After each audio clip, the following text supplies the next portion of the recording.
Stathopoulos and Josh Phegan come together in an incredible podcast, Grow, Scale, Master. An energetic approach to drive progress, master skills, build strengths and put the strategy back into rapid business and personal success. Backed by real-world experience in rapid scaling to playing the long-term game of business, it's the story of all the lessons learned on the journey to mastery. Be inspired, renew your energy and chase the future with Grow, Scale, Master.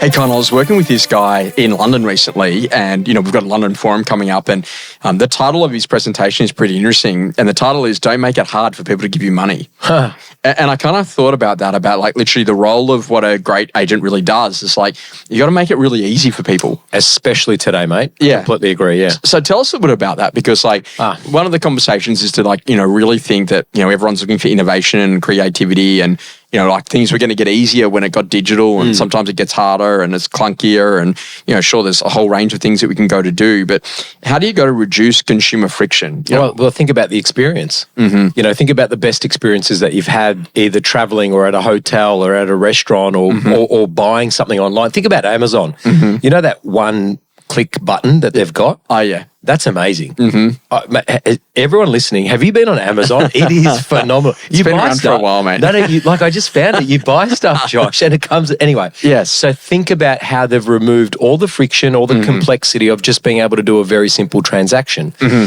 So for me, making it easy for someone to list with you or lease with you or rent from you or buy from you is that's the game. Or even to work with you. Yeah, absolutely. Yeah. That's why they pay you the big bucks, Josh. Come on, but think about it, right? So I used to work with an agent who will remain nameless. Yeah. And he had a habit because of his anxiety of he didn't want to have to lie to people about price guides. Yeah. So he put a price guide on everything. All right. And then when people came through the open home, they'd say, how much is the house? And he'd say 1 to 1.1. Yeah. And they'd say, okay, but what do they really want? Yeah. And he'd be like, well, I've got my comparables on display that I gave to the owner, and I've also got my agency agreement on display with the commission whited out saying 1 to 1.1. Now, when it got to auction, he would do the registrations, and as he was registering, hey, Josh, just so you know, the reserve's 1.1. Hey, Con, just so you know, the reserve's 1.1. Guess what the opening bid was? 1.1. Now, I'm not saying that that's the best way to go about it, but imagine being radically transparent and making it easy for people with building and pest reports and strata reports and, whatever you've got in terms of light rail, metro, finance, whatever it might be. That is actually the game. That's how you win. So interesting about reducing consumer friction means that you've actually got to be a consumer first to know what a consumer goes through. Sure. And so this is kind of interesting about thinking about how you got to design experiences rather than just them happening accidentally. So, when you think about, okay, well, if I'm going to be a really good quality agent, I've got to maybe go and try and buy a property and see what it's like. I've got to try and sell a property and see what it's like. Yeah. And short of you being able to do that, then really you got to spend some time in actually understanding customer needs and, what are the unmet needs that no one in the market actually meets? What are the unsatisfied needs that no one's satisfying? And then what are the unidentified needs that literally no one has actually identified yet is actually a need of the customer? But when it becomes absolutely clear, the customer's like, yeah, no, I'll buy that. Yeah. And so when you start thinking about this, it's really interesting because it's about reimagining customer experiences. And, we tend to add a lot more of all the things we're going to go and do when in fact maybe we should strip away because that's no longer of value. Yes, it no longer serves us. That's exactly right. Yeah. And I think technology plays a major part in this, particularly everyone's thinking, AI and this and all that type of stuff. It's meant to be the enabler to allow you to provide a better experience, right? So I think there's something in there to be able to remove the things that no longer serve you to make it a lot easier on yourself to be able to deliver that experience. So there was a book on this called Jobs to be Done, and the foundational idea is about thinking about it the way that customers are. So there are people that are very much your customers. So they go, okay, great, we really love McGrath, we love Con, we're definitely all in with Con. Believe it or not, there's a group of people that are not, that they are your competitors' customers. And they're really passionate about that particular competitor, believe it or not. I know that's hard to believe, but they are. And then the next conversation is that then there's a group of people that are not yet customers. Yeah. So but yet they have a ton of bias that if ever I did do that, then that's probably who I would go to. Yeah. And so what they did is they said, okay, great. Imagine that you actually got 5 of your existing customers, 5 of your competitors' customers, and 5 people that are non-consumers, and you brought them into a room. Yes. And you asked them, hey, so, tell us a bit about What are some of the experiences you've had? What are some of the reasons why you chose to go with where you went with? Tell me a bit more about that. What are some of your bias about what you believe actually happens in this sector and doesn't? And then ultimately then go and see whether or not you could actually come and design some great experiences around that. And what they were always saying is that what a really good business does is that they look for the moments of friction. Yes. Now, recently, I was in a taxi in New Zealand and it was fine and it was great and the guy picked you up and dropped you off and all that was good. But it came to the point of doing payment and he's like, pulled out the iPhone and then he's had to start the app and trouble with it connecting. And then when it connected, then it's like NFC. So then I had to this weird rubbing up and down of the phone. You are in New Zealand. I love you, New Zealand, for those listening. And I was just and it just didn't connect. It made it hard. Then he wanted to touch the phones and then and it was just, and the glass was hitting Weird. and I was like, don't do my lens. And I was like, and so yes. Oh my God. I reckon you hang out in all these spots trying to find the friction. How did you find, mate, was this cab from 1994? Mate, it wasn't. He had an iPhone. He did. But he had a BlackBerry. You have lost it. Okay, so the foundational idea is to think about what you've got to really do to make it really easy for customers is think, what do we do before, during, and post? Yes. So what a great agent does is that, and we've just been doing listing presentations in one of our trainings today, and the whole idea is that, okay, great, well, what do we do before? One of my clients said, okay, let's get really good at this about mapping the customer experience. So when we book in for the appointment with Con, and we say, Con, would it be okay if I send you a calendar invite? Yeah. Now, the benefit of that, it locks out the hour inside of the client's calendar, and we're now in that position, okay, we've got that. Now, the second thing is that I also then send Con an email of confirmation. Yep. Now, in that email of confirmation, it's really beautifully written, it's very short, it's very succinct, and what it actually has there is a quick link to a video for a minute or less that explains who you are, what you do, and how you help. Perfect. Now, outside of that, when you think about the best hotels or the best restaurants in the world, what does that confirmation email look like? Yes. That's what he wants his to look like. Yes. Then we said, okay, great. Hey, Con, by the way, once we get off the call, what I'm going to do is I'm going to send you a short SMS with a quick link. You just got to click on that link, quickly fill it in. It'll take you literally 30 seconds or less, and it'll give us a bit of an idea about how we can go to help you. It'll be really important that you fill that out prior. Yeah. Now, he does that, and then ultimately that goes to a type form. And he said the amazing thing is that only 15% of people don't fill the form in. Of the 15% of people that don't fill the form in, no one wins. Of the 85% that do fill the form in, he wins 90% of those. Yeah, right. And so now he knows that if they're not prepared to put in the extra effort, he's probably not going to get that business. And so now he goes, so now I'm going to change the strategy. Of the 15% that don't fill it out, he goes, I make them fill it out when I'm there in front of them before I start the listing presentation. And then what percentage of those actually? We haven't done that bit. Okay. So then the next part is that then literally when we go to walk out of the listing presentation, what do we go to do? Yes. So this is about standardization of customer experience. So when we say standardization, minimal error, but maximum consistency on delivery.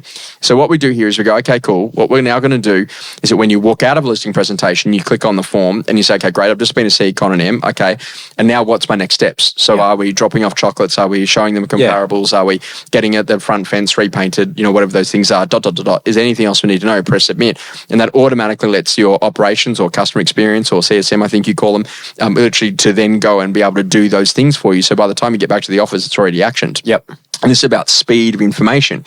Now, what we actually think about is that, we've got to get really clear about what we actually go to do. And so when you come to defending fee, end of financial year, it's kind of a thing that we're talking to agents about how you go to grow fee. You've got to grow value. So the way that you grow value is you do more of the jobs for the customer. So, Con, we are going to do everything, not only sell the house, but also right down to the basics of even getting your mail redirected with Australia Post. Yeah. So it's it's a really extreme example of a really small little thing that we do, but it's really valuable to you. And by the way, I can also take a photo of that form and then update your forwarding details inside of the CRM. But the basic foundational idea is that it's really, really important about how that works. What you've got to start thinking about is the moments that actually happen inside of a process. Is this a happy moment? Is this a neutral moment? Is this a sad moment for the consumer? So if you think about that settlement day, do you think that's a happy day, a neutral moment, or a sad day? It should be a happy day. But if you turn up and we don't have the authorities yet to release the keys, it's a sad day. Yeah. And then it's friction, and then my removalist is out the front, and you mean I can't move into the building because I've got to let Strata know. And so what you got to do is you got to try to iron out the inconsistencies to get that. That's all about process, though, right, Josh? That's all about having a system or a process, a checklist to be able to make sure that you can make it easy. Mm-hmm. So we can avoid all the potholes that we know are going to be there before they occur. Yeah. So why don't we do it? Well, I think that it's a real lack of sitting down to document it. And there's a lot of assumptions that because you've worked in real estate that you must know that. And it's like, well, hang on a second. Like there's a reason why we do what we do. Yeah. And so, for a long time inside of the business, we actually would have when you'd come to a Josh Phegan event, you would have your name tag. Yes. And some people had a full stop after their name and some people didn't. And people were like, and people never really cottoned on to it. And people were like, well, why is that? I know why. You've told me this. Yeah. Yep. Anyone that had a full stop after their name was someone was a Josh Phegan digital subscriber. Yeah. So we could tell straight away that there was a difference in that customer because of that level of detail. Yeah. So this is the foundational idea is that what you want to start doing is that to make it really easy for customers, how do you go to get this? And so this is where like things like reviews really matter, right? Yep. Because people look at reviews and, ChatGPT and Grok and Claude, when they go to do their deep research, they also look at those reviews to identify who the best agents are. Yes. And we just did this today in a conference where actually said, who's the best real estate agent to sell my house in this particular location? Can you do some deep research on that? And it was fascinating to see the data sources that it goes to. So they are reviewing Google reviews and Rate My Agent, REA domain, all that sort of stuff. And looking to see, and then it then tells you why you should use Con, and he would be good in this price range, but not in this price range based on his transactional volume. There you go. So, new world. So when you start to think about that, this is really important because if you're thinking about making it easy, now how do you go to sell that? Yes. So I was talking to a lady the other day that's got a piece of technology where they come in, they send a scanner through your property. They go 1, 2, 3. They've got like all of that. And then ultimately you say, okay, great. Now what? Okay, great. You can access 185 different types of trades and services that can actually then give you an instant quote for we painting. We use it. And then flooring. It's phenomenal. And so when you start thinking about that, your whole conversation is to think that now, do I actually say that? So Con, I just want to let you know, here is a list of the things that we can do before. This is what we can also do during, and this is what we can also do for you post the transaction. So then you feel really confident to make it, that we can make it super easy for you. It's not just about selling the house. It's about making this a really stress-free and pleasurable experience. Do you know what I'm thinking, Josh? I'm listening to this and I'm thinking to myself, to make it easy, you have to make it easy for yourself. Mm-hmm. You got to make it easy to be able to win that piece of business. So making it easy is actually taking the time to document all of those key moments, right? The micro moments, the moments that matter. And then also making it easy is making it easy on your team, on the business to be able to support you to deliver that, right? So you got systems. Like, can you imagine that you walk into a listing presentation and you wouldn't have an A4 document that said 3 reasons why Con? Yeah, exactly. Or, mate, even have an agency agreement, right? So that's a big one. I know, but like that, the idea of making it easy is you have to make it easy for yourself to be able to do this. Yeah, but you've got to identify. Don't keep adding extra. Strip that away and actually work out why that's an important thing. Yeah. And so this is even the basics of like, vendor funding. It was amazing because my dad used to call this a really important and risk area of the business where you go, oh, Josh, we've got $100,000 out on VPA. Like, this is dangerous right now. We could go broke over this. And I was like, what? And then now what you learn is that literally there are companies that make money on that. Correct. Because they actually charge interest and things on top. And so it's like saying, hey, Con, so there's 3 payment options. We've got electronic funds transfer, credit card, frequent flyer points, have a holiday, or we've also then got buy now, pay later. Correct. So this is actually learning that, making it easy is about thinking about customer situations where it's difficult, there's friction, there's embarrassment. Yeah. And instead making it really natural to say, hey, this is a really normal thing that you're about to go through. Correct. So if you're selling a property as a part of a deceased estate, well, I can actually record a copy of today's listing presentation so we can also go to the beneficiaries. Yes. So then they can hear about what we're talking about. Would that be okay? Yeah. And so if we're going to send a proposal off to a bank to go to sell a property as a part of maybe a mortgage or something, then why wouldn't we also record a very short video about what we'd like to do and how we'd like to handle the sales process? Yeah. So it's about being more dynamic for people to be more connected in a human way and using technology and systems to scale that. And it's never been easier to do all of that, right? Experiences that rapidly shaped you. Con, one of the great conversations is like, thinking about what you're doing in quality over quantity. And it's like this whole idea is that like, when we're talking about buyer matching right now, I hear a lot of agents like, oh, my CRM doesn't really match buyers. I'm like, it's probably because you didn't update the data and there's a lot of ranges in that. But I'm like, okay, like one of the really basic ideas is that, okay, we've just listed White Street. What other campaigns have we done that are lookalike over the last 12 months where we'd have a similar buyer? Let's get on the phone and ring all of those. And Con, let's actually also go and ring all of our 3-bedroom appraisals about the new 4-bedroom listing, because there's a fair chance that those 3-bedders want to upgrade into the 4. It is staggering to me about the number of people that don't do that and don't think about that. And it's just with the businesses before, and I said in the CRM that we can't search for appraisals based on bed, bath and car. Really? The system just doesn't allow it. Wow. And this is a national business. Wow. And you start to have a look at that and you're like, if they've just missed it, like literally about like the quality of the work that you do is the thing that absolutely determines commercial success. Yeah.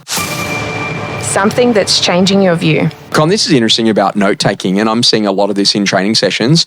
Some people come with no note-taking device.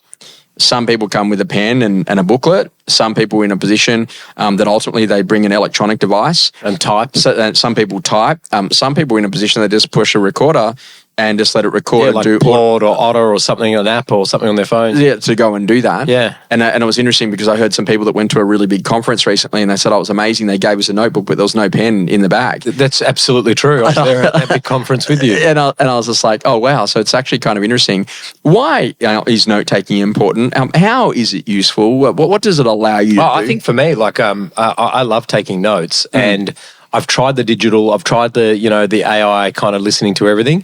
For me personally, writing it on a piece of paper is where it seeps in the best. But I think it's critically important to be able to capture all those moments and the data points that you might not remember. So you think about the attentiveness if you're sitting in front of a client and you say, look, with your permission, do you mind if I take a few notes? Sure. Instantly, you're elevated in terms of your professionalism and then they know that you're actually listening to hear and you're focused on delivering a quality outcome. It's empathy, it's rapport. Correct. The other conversation for me is it's creativity because I'll be listening to someone, they'll say something, I'll write down a word that might spiral off 2 or 3 ideas that come from that. Sometimes I write down and when I learnt note-taking in the bottom right-hand corner, I actually write down like actionable items. So here's some cool stuff. Oh, but that's actually actionable. You know, so buy that book, get that link, go to that podcast, see that thing. But then I've actually got like a really good way of actually going to take notes. But I think we're going into a very dangerous situation where people are just like, oh, the AI knows everything. Well, guess what? The AI is also going to do your job. Yeah, but the other thing is too, though, Josh, is that how many people are actually reviewing that? So when AI sat there, because essentially what we're saying is, let me take my mobile phone out, press a button, and then I can tune off. Yeah. Really? Yeah. So do you know how I read a book? With a highlighter. With your eyes? Yeah, that's true. With the highlighter. Yeah, same with me. It got a bit awkward when I was reading it on an iPad. No, but that's... I'm exactly the same. I got that. I did get that, mate. I just think it was a bad gag. But I get it. I do the same thing. Yes. So then you can flick through and you can find those parts. But you haven't listened to this bit. So I highlight the best bits. Yeah. And then once I've read the book, I then go and write them all out. I type them all out. Oh, okay. And then once I've done that, then I copy and paste them, put it into Slack for my whole team to read. Wow. But now I've actually seen that same piece of information 3 times. Yeah, so it's now in your, the retention. The knowledge. And this is about the retention society, not that I took notes. And it's like you're focusing on the wrong thing because what you've got to do is it's about connectivity of those ideas and the creativity that comes around that.